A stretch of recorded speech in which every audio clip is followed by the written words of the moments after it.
In New York, a homeless man was executed for disturbing people with his homelessness. Continuing the panic from conservatives, the panic about people who dare exist near them. The cowardly reaction on behalf of conservatives to just kill first, and then expect praise for being a murderer. We've had a homeless man executed. His name was Jordan Neely, according to this report from ABC News, and he was killed by another New York City subway passenger who held him in a chokehold for several minutes, according to police, and a video taken of the incident. Neely had been allegedly yelling and ranting on the train before being subdued by another subway passenger, according to the independent journalist Juan Alberto Vasquez, who reported the incident via the Facebook page Luchas de Nueva York. "I don't have food. I don't have a drink. I am fed up," Neely said, according to Vasquez. "I don't care if I go to jail, and if they give me life in prison, I'm ready to die." According to the NYPD, a 24-year-old man subdued Neely, who was allegedly harassing passengers and making threats. Police sources told ABC News that the man was not specifically being threatened by Neely when he intervened. Cell phone video taken by Vasquez captured the aftermath. The footage appears to show Neely being choked by another subway passenger as a different passenger holds Neely down until he stops moving. They ganged up and killed him. Police confirmed Neely lost consciousness after the physical struggle. Neely was rushed to Lenox Hill Hospital, where they confirmed that he had been murdered by these two people. The medical examiner determined that Neely was killed by the chokehold, and his death has been ruled a homicide. The 24-year-old man was questioned by detectives and released, according to police. And on it goes. What happened? Well, this guy was homeless in the United States, where we have the land, we have the empty buildings, we have the excess food and water. We really wanted to be generous. We could provide free internet and electricity and all that. We have it. But we choose to force some Americans into a sick game. We are living in the Running Man, essentially. What happens if you run out of money in America, if you lose the capitalist game, if you dare leave your job and try to start something on your own, if you dare choose not to work for corporations that you disagree with, if you dare to not make money, you don't make a rich man richer in some capacity. You don't bow down to those masters. Well, there is nowhere for you to go, increasingly. Can't just pitch a tent outside. Nope. And places like Tennessee, that'll now get you 6 years in prison.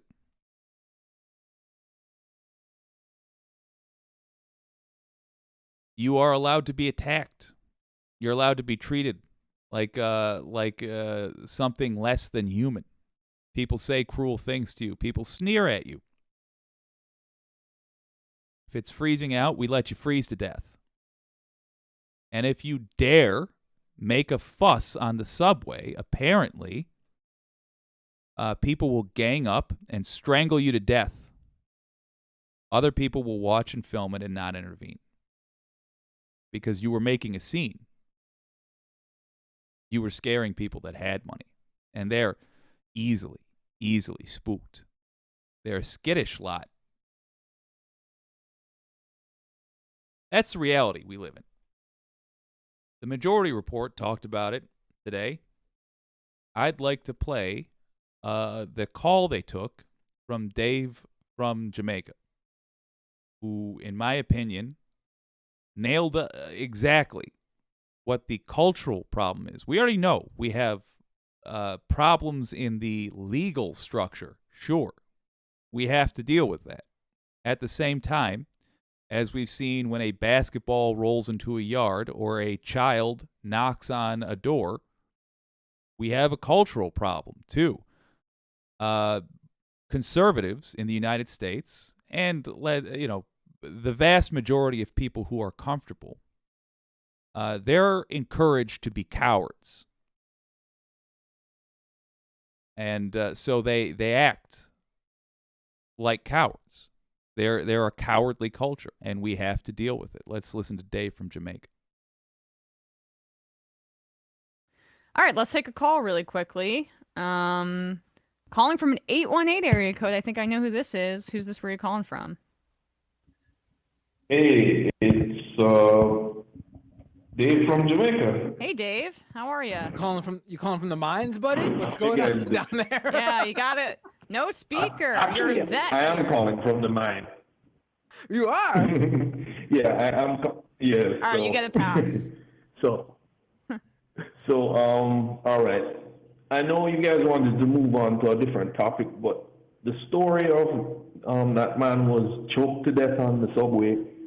It really bothered me. Yeah, Jordan Neely. I don't know how Neely, yes, and I don't know how to express it, but I'm tired of coddling people who have fears of crime and stuff, because I hear the same story down here as well. It's an excuse for cowardice, right? I see lots of homeless people down here as well, and when I went over to New York, same thing. And the truth is, homeless people in general are more afraid of everybody else. Yeah. And they have reason to be so, because I've seen it growing up. They are constantly abused by people all over the place. And they're abused by society. Yeah, constant. I've seen many a homeless person run out of a shop because they smell bad, and when they're going through a mental episode, people are. Point one, he says that we coddle. Hold up. Assault them. He says that we coddle people who behave like this. I agree. I think it is no different than when a kid falls down and bumps their head, and then they turn and look at their parents. And if the parents go, "Whoa, you bumped your head, I see," the kid doesn't cry. They become a little tougher, generally speaking. If the parent, generally a first-timer, goes, "Oh no, are you okay?" What happens? The kid face melts, turns red, and the tears come. Oh, the tears. It's time to cry. What happens when a conservative sees a minority walk up to them on the street and they whip out a gun, shoot the minority 3 times, wing the cat behind them on a fence post, shoot through a neighbor's window, brain some kid? Yay, you did it! You got one. That's society's reaction. Or this, the less extreme version. The guy who's walking around with a pistol just on his hip. The person who's talking about a city as though it's a hellscape, but they've never been there. We take them seriously when they are demonstrating that they're clowns. They have no understanding of the world or how it works or how it ought to work. They should be treated poorly. You should look down on people like that. You should sneer at them. You should let them know in that interaction where you come across the person just openly trying to scare people with a gun or bad-mouthing a city they've never been to and know nothing about. you should treat them poorly in that moment for their own good and for society's own good. Because, let's be real, the people who are dangerous in this society, in the United States, and from what I've seen pretty much around the world and pretty much throughout history, are conservatives.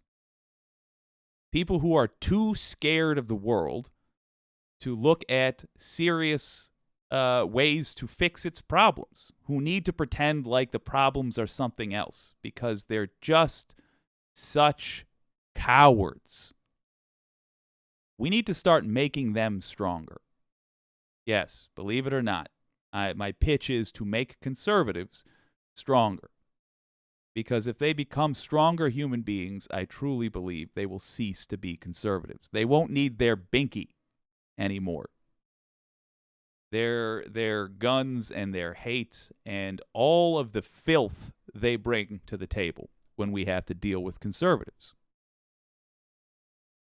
Because they have been so coddled, they've become so spoiled, they are such useless members of society, 2023, that now they're just out here killing people. One thing we also have to make sure of is that this murder, which was indeed a murder, is treated as such by the police. Let's let Dave keep going.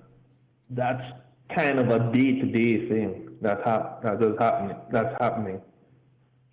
And it really annoys me. Yeah. And the part that pisses me off the most is I think that man should be charged with murder, because I used to do UFC training, and Matt brought up that if you're put in that hole, you're passing out in like 10 seconds or 20 seconds, especially if you are not in the best physical condition.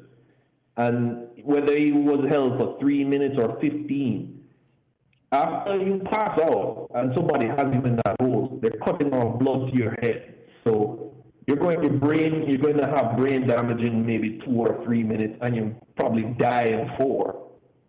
And all because what? He was loud on a train? I mean, I don't know if I'm on a hemisphere of cowards now, because it seems like everybody's a goddamn coward. Yeah. I've seen people at work cuss and quarrel, and you know what most people do? They just make them cuss and quarrel and they calm down. They don't assault them. And that guy knew what he was doing.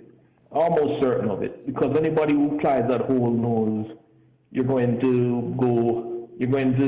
know the time frame of that hole. And I have to ask, if this guy, this Marine, this tough guy, if he hadn't seen cops get away with this again and again and again, if he hadn't seen Big Brother not get punished for treating another human being like this, was he thinking, oh, I'm doing free cop work. I'm a good person here. I'm just killing this person like any cop would. Or more realistically, I'm just disregarding this person's well-being for the supposed well-being of other people that I have just decided is in danger. Let's be clear, this guy, apologies to Brandon, this guy was complaining about being homeless. Just think about that. What was he saying to these people? I don't have food. I don't have a drink. I don't have a home. What am I supposed to do? You guys are going to get off this subway train and go to warm places. I'm going to go out into the night. F all you people, is what he was saying. Good. He was right. Damn them for killing him. I heard he threw things. I don't care. I didn't hear about anybody else going to the hospital. This was a murder. We need to start in the American way, which is depressing, but it's the only way it is going to start, with the lowest offenders. And oh boy, we're going to talk about that in a moment. But start with the lowest offenders, which would be this guy, this civilian who chose to murder another American. Treat them like it, so that the others see that this is what happens if you murder somebody. If he pleads ignorance, it's pure bullshit. I'm just sick and tired of it, to be honest.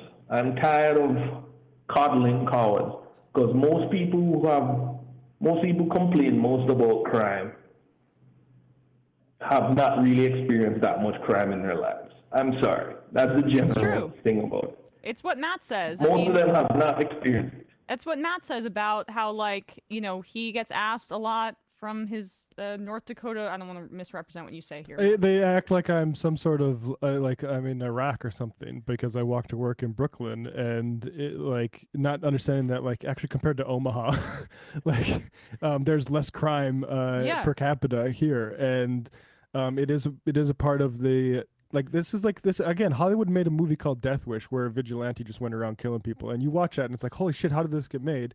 That's what I felt like 10 years ago watching it, and then it's like, oh, exactly, there's an audience for this. It's sort wish of thing. fulfillment, and I mean, Bradley and I grew up in the New Jersey suburbs, right? And like, I'll be honest, that is. I hear this from like friends of my parents and like shit like that all the time. It's that is the concern, is that I want to be able to go into the theme park that is New York City. We just lost Binder.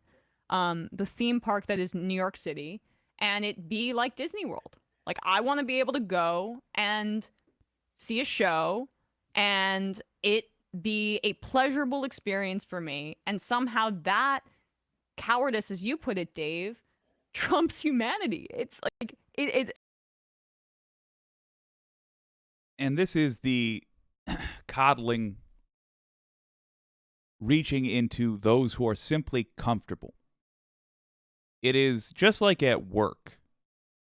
There are people that it's just like acceptable to complain about. You ever been in an office where there is somebody that everybody hates, and if you want to vent a little, your general stress, you can really tear into that person? This is one of those issues.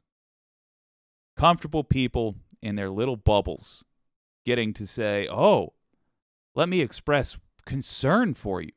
Oh, those cities are so dangerous. It's just something they are allowed to say, and you're supposed to treat them like they have real concerns. Don't do that anymore. If somebody mentions a major city being dangerous, first of all, do the work in your free time. Know whether or not that's true. There's 6 cities that get mentioned frequently, the top 6. Fun fact about the way civilizations work: if you take the population of the largest city in any country in any point in time, generally speaking, an equation that works is the second most populous city will have half of the most populous city's population. The next one will have half of that, and the next half, and so on. So in the U.S., there's only a handful of cities you need to know. Guess what? In every red state, the situation with gun violence is worse per person, as in per capita. Per 100 people, there is more gun violence. More crime. They're worse places to be, if that's what you're measuring on. Don't let people who are comfortable get away with pushing Republican propaganda, because that is what it is. They want you, and they want your scared auntie to push the idea that folks who live in cities, whatever that means in your dark little heart, folks that live in cities are dangerous and immoral and can be treated like animals. Worse than. That's what they're trying to get your terrified auntie to do. Your terrified auntie, just remember, she's looking to you after she bumped her head on some Fox. So don't give her the pass on that. Correct her. It's an act of love. It's absolutely mind-boggling. Well, I'll give you a story. When I came here last year to New York, right? I didn't add this. I came in very, very late. There was subway basically empty, and there was a lady going through mental distress in the subway as when I came out, and I figured she was down there because it was warm and whatnot. And you know what? I didn't panic. There's nothing to be scared of. Right? She's having a mental issue. The only thing I regret is that there was nobody to direct her to or to get somebody to help her out. Right? But right there is what I want to talk about coming out the other side. We are going to let Dave from Jamaica wrap up because he is a rare and beautiful beast to call into the Majority Report. Big fan of Dave from Jamaica. He's up there with that shockingly handsome guy whose name I can't remember, but the farmer fella. I'm going to let him finish up, but that is what I want to talk about. And think now, for coming out the other side, about how we can best make it easy for the average person who doesn't have a whole spare guest house to help people who are in distress, like Neely was when he needed help, and he was telling people he needed help. These people, when they hear people shouting, is like, well, I'm in danger. It's like everybody has cop brain or something. Mm-hmm. But it sickens me. I'm just tired of it because I hear it from people who are gun nuts all the time, fantasizing about how when somebody's going to break in their house, they're going to pull their gun from their trousers, and they have to be tactically. I am sick of it. I am tired of it. Personally, the more I see of it, the more I don't even want anybody to even own weapons because they've proven themselves mentally unfit to have them if they're that paranoid. I mean, look at the mass shooting in Serbia, right? They're not going to charge the kid. The kid's probably going to be in an institution for the rest of his life. And they charge his father, right? I can't even imagine that on this hemisphere. It's like everybody here has lost their goddamn mind. Well, anyway, sorry I'm bringing such a downer, but it really... It's getting to us too, pisses obviously. me off. I would recommend a broader piece here. Motherboard Vice, despite the layoffs at Vice, still publishing a good piece here. They just need this is the headline. They just need a safe place to be. How public transit became the last safety net in America.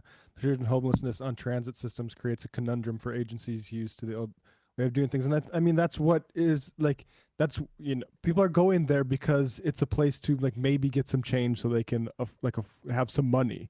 Like, and like the problem is like that they feel the need in the first place to go, ask strangers for money. Like that's because of how like society prefers it that way. Like the people. And as Matt was saying there, the people who want this to be are essentially the bosses. They want their employees terrified to leave. That's the threat. That's the physical threat, is that you will become one of these people who we are allowed to make a sport of treating badly. There it is. So what we're going to talk about, hopefully here, is just some group problem solving. What are long-term, what are short-term things we could do to fix this? And for the benefit of those watching the VOD later, let me just tell you my initial thoughts. Number one, stop treating homeless people in the discourse like a different species of thing. Neely was an American just like I am. He was a human being just like we all are. He was killed for daring to make his plight a problem for everybody that was just trying to ignore it on their way home from work or from a show or from wherever the hell, like they do every day. That was the unusual thing he did. Step number one, we need to make sure that somebody who kills somebody else over something like that goes to prison. Step number 2. And let's stick on that. When you see a news agency, like the shameful coverage of this that has happened on cable news or the New York Times, when you see a news agency acting monstrously by treating them like they are something other than human, call them out on it. Write them and tell them what they have done and what you think of them. And then, of course, vote for people who are going to be human beings. Vote for people who actually give a damn.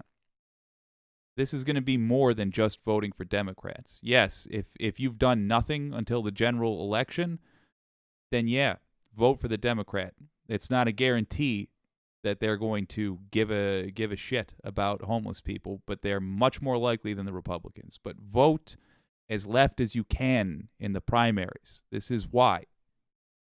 We need people with principle in office. We need people who actually view human beings of all kinds as human beings. But let's also talk about some sci-fi stuff. Let's talk about some long-term stuff. We'll do that in a moment with the Wicked community.